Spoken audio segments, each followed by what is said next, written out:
নমস্কার, আমি সংযুক্তা শাস্ত্রী। লিও ইয়ানিকে সিংহ রাশি। সিংহ রাশির লোকজনদের আগামী 15ই অগস্ট থেকে 25 অগস্ট অবধি কেমন যেতে চলেছে তার সম্পর্কে একটা স্পষ্ট ধারণা। সিংহ রাশির লোকজনদের এই মুহূর্তে হেলথে কিছু প্রবলেম আছে বা আসতে চলেছে। এই মুহূর্তে তাদের হেলথে প্রবলেম আছে, হেলথ তাদের খুব একটা ভালো যাচ্ছে না।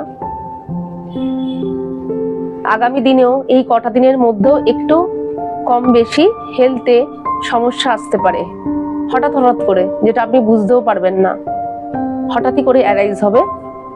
দ্বিতীয়, আপনাদের যে ফিনান্সের কার্ডটি আছে আমার কাছে, তাতে দেখা যাচ্ছে যে কাজ যতটা আপনি করতে পারবেন ততটাই আপনার ফিনান্সে গ্রোথ হবে। যেসব কাজগুলো সিংহ রাশির লোকরা মিলে ঝুলে করবেন, সবার সঙ্গে মিলিত প্রয়াস করবেন, সেই কাজগুলো খুবই ভালো হবে। সেটা কোনো কোম্পানির আন্ডারে লিডারশিপ করে যেসব কাজগুলো আপনার আন্ডারে হয়, সেখানে বলছি মিলিত প্রক্রিয়ায় খুবই ভালো কাজ হবে। গ্রোথ আছে, গ্রোথ হবে টাকা পয়সার দিক থেকে। রিলেশনের দিক থেকেও খুব ভালো কার্ড এসেছে। ব্যালেন্স করে আপনি নিজের জীবনে চলতে পারবেন।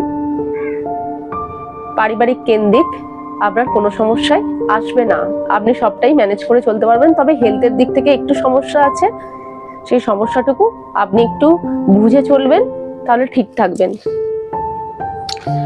এই ছিল সিংহ রাশির লোকজনদের আগামী 15 তারিখ থেকে 25 তারিখ অবধি ধারণা কেমন কাটতে চলেছে তাদের এই সময়টা। তো নমস্কার, আজকের মতন এইটুকুই।